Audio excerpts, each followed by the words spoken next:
is Ramakrishna. I am a physiotherapy student. My question is, what is the need of Allah to create Adam and Eve and this total universe? What he will get from this? And my second question is, everything is created by someone. So even God must have been created by someone. What is the meaning of Allah? Brothers asked three questions. The first question, why did God create Adam and Eve and what was his reason to create all this world and humankind? Allah subhanahu wa ta'ala created Adam and Eve, may peace be upon them both, so that the humankind could come. They were the great-great-grandparents. Allah says in Surah Hujurat, chapter number 49, verse number 13, Ya ayyuhan nasu inna khalaqnakum min zakrin wa unsa wa ja'alnakum shu'uban wa qaba'ila lita'arafu.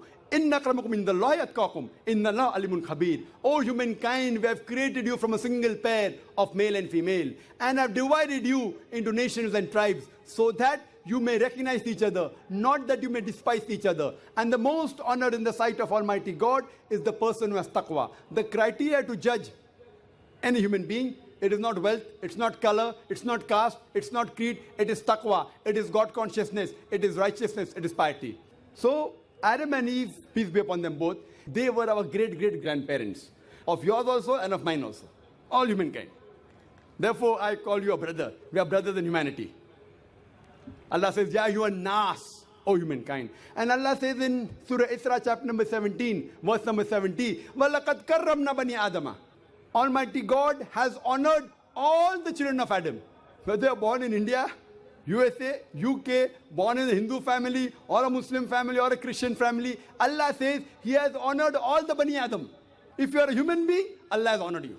Whether your name is Zakir, Abdullah, Ramu, Shankar, if you are born as a human being, Allah has honored you. Now coming to the question, why has Almighty God created the human beings? Allah has created the human beings because Allah says this is one of His best creation.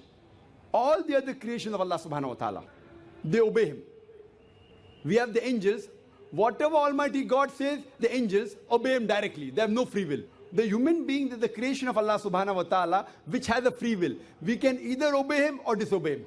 So Allah has created such a creation. We are one of His best creation and the best of forms. But we have a choice of either obeying God or disobeying God. If we obey God, we will go to Jannah, we will go to Swarg, we will go to heaven. If we disobey Him, we will go to hell, we will go to Nark. So this is a test for the hereafter. Allah says in Surah Mulk, chapter number 67, verse number 2, Allazi khalaqal mauta wal hayata. It is Allah who has created death and life to test which of you is good in deeds. So this life is a test for the hereafter. So Allah has created the human beings, and Allah says in Surah Dhariyat, chapter number 51, verse number 56, وَمَا خَلَقْتُ الْجِنَّ وَالْإِنسَ إِلَّا لِيَعْبُدُونَ. That we have created the jinn and the men not but to worship Him. So we are supposed to worship, obey the commandment of Allah subhanahu wa ta'ala. So this is the different creation of Allah subhanahu wa ta'ala, which has the free will of even going against Allah subhanahu wa ta'ala or obeying Him. All the other things, the stars, the trees, the mountains, the Quran says they do sajda to Allah subhanahu wa ta'ala, they prostrate to Him, they obey Him. We have a free will. Now when Allah has given a free will, with the free will if we obey Him, we become higher than the angels. With the free will if we disobey Him, we become the partners of the devil. So He's created us for the test for the hereafter. Coming to your second question. Everything has a creator. Who created? God. If anyone says everything has a creator, it is a wrong statement. Every created thing has a creator. The definition of God is He is uncreated. The moment you say who created God, He's not God.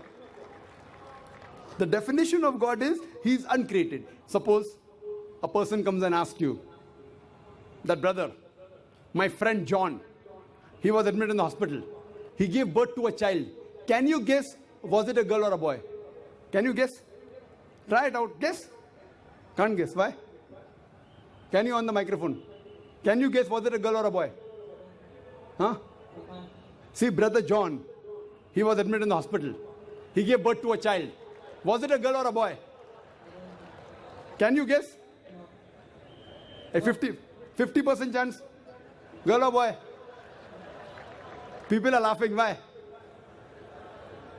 Can you guess? Can't guess. Why? Even if you guess, can you get the answer right? Achha, can you guess? I'll give you two chances. Was it a girl or a boy? Try it out. Girl.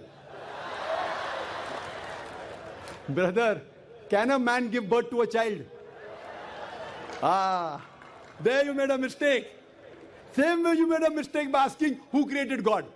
A man cannot give birth to a child. So where's the question of it being girl or a boy? See, now you understood. Ah, now that's good, brother. So it was a man cannot give birth to a child. So where's the question of a girl or a boy? So when you're asking me who created God, God by definition, Allah by definition is uncreated. The moment you say who created Allah, He's not Allah. Walam yakul lahu kufuwan ahad. There's nothing like Him. Coming to your last part of the question, who is Allah? Who is Allah? The best definition I can give you is quote to you Surah Ikhlas, chapter number 112, verse number 1 to 4. It's mentioned in the Quran, Kul hu Allahu ahad. Say He's Allah one and only. Allahu samad. Allah the absolute eternal. Lam yalid wa lam yulad. He begets not nor is he begotten. Walam yakul lahu kufuwan ahad. There's nothing like Him. This is a four-line definition of Allah subhanahu wa ta'ala. Any human being, any person says so and so candidate is God. If that candidate fits in this four-line definition, we Muslims have got no objection in accepting that candidate as God. Four-line definition. This is the litmus test for theology, for the study of God. First is Qul hu Allahu ahad. Say He's Allah one and only. Allahu samad. Allah the absolute eternal. Lam yalid wa lam yulad. He begets not nor is he begotten. Walam yakul lahu kufuwan ahad. There's nothing like Him. If you go to the Hindu scriptures, the same is mentioned in the Hindu scriptures. Kul huwallahu ahad is mentioned if you read Chandogya Upanishad, chapter number 6, section number 2, verse number 1. Ikkam evidityam. God is only one without a second. Second test. Allahu samad. Allah the absolute eternal. Bhagavad Gita, chapter number 10, verse number 3 says, I am known as the Lord of all the worlds, the unbegotten, the beginningless. Third test. Lam yalid wa lam yulad. He begets not nor is begotten. It's mentioned in the Shvetasvatara Upanishad, chapter number 6, verse number 9. Nachasya kasij, janita na chadipa. Of Him there are no lords. He has got no parents. Almighty God has got no father. He has got no mother. And walam yakul lahu kufuwan ahad. There's nothing like Him is mentioned in Shvetasvatara Upanishad, chapter number 4, verse number 19. And Yajurved, chapter number 32, verse number 3, where it says, Na tasya pratima asti. Of that God, there is no pratima, there is no idol, there is no image, there is no photograph, there is no sculpture. Who says that? Yajurved, chapter number 32, verse number 3. Same as, Walam yakul lahu kufuwan ahad. So any person saying so and so candidate is God, if that candidate fits in this four-line definition, we Muslims have got no objection in accepting that candidate as God. For example, some people say, Bhagwan Rajneesh is Almighty God. Once during question answer time, a Hindu told me, we don't believe Bhagwan Rajneesh to be God. I had never said that the Hindus believe Bhagwan Rajneesh is God. I said some people believe Bhagwan Rajneesh to be God. Let us put this Rajneesh to test. First test is, Qul huwallahu ahad. Say He's Allah one and only. Was Rajneesh one and only? Was he the only man who claimed divinity? There are hundreds of them. And in this country, we have thousands of men who have claimed divinity. He's not the only one. But Rajneesh Bhaksi said, no, he's unique. Let's go to the next test. Allahu samad. Allah, the absolute eternal. Was Rajneesh absolute eternal? We know from his biography, from his autobiography, he was suffering from asthma, from diabetes, from chronic backache. Imagine Almighty God suffering from asthma, diabetes, chronic backache. Third test. Lam yalid wa lam yulad. He begets not nor is begotten. Bhagwan Rajneesh was born in Madhya Pradesh. He had a father and mother. In 1981, he goes to America, USA, and he takes thousands of Americans for a ride. In the state of Oregon, he starts his center and calls it as Rajneeshpuram, his village. Later on, the American government arrests him and put him behind bar. Rajneesh says, the American government slow poisoned me. Imagine Almighty God being slow poisoned. In 1985, the American government kicked him out of the country. He comes back to India in the same city, Pune, and he goes back to his center, which is now called as Osho Commune. And if you go to the Samadhi of Rajneesh, it is mentioned there on the Samadhi, Bhagwan Rajneesh, Osho, never born, never died, but visited the earth from the 11th of December 1931 to the 19th of January 1990.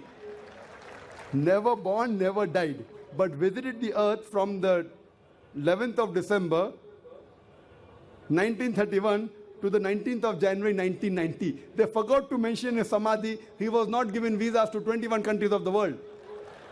Almighty God coming in this world to visit the world and requires visas to go to different countries. And the Archbishop of Greece said, if you don't remove Rajneesh out of this country, we'll burn his house and the house of his disciples. And the last test, Walam yakul lahu kufuwan ahad, is so stringent that no one besides the true Almighty God can pass. The moment you can compare God to anything, he is not God. Walam yakul lahu kufuwan ahad. We know Rajneesh, like the human beings, had a beard, one nose, two eyes, 2 ears, 2 hands. The moment you can compare God to anything in this world, he is not God. Walam yakul lahu kufuwan ahad. If someone says Almighty God is 1,000 times stronger than Arnold Schwarzenegger. Might have heard the name of Arnold Schwarzenegger? Have you heard Arnold Schwarzenegger? The person who got the title Mr. World, Mr. Universe. The strongest man in the world, the strongest man in the universe. The moment you can compare God to anyone, whether it be Arnold Schwarzenegger, whether it be Dara Singh, whether it be King Kong, whether it be 1,000 times or 1,000,000 times. The moment you can compare God to anything in this world, he is not God. Walam yakul lahu kufuwan ahad. There is nothing like him. So this is a 4-line definition of Allah subhanahu wa ta'ala given in the Quran. Whichever God you are worshipping, brother, put that God to the test of Surah Ikhlas. If that God passes, that is the true God. Otherwise, it's a fake God.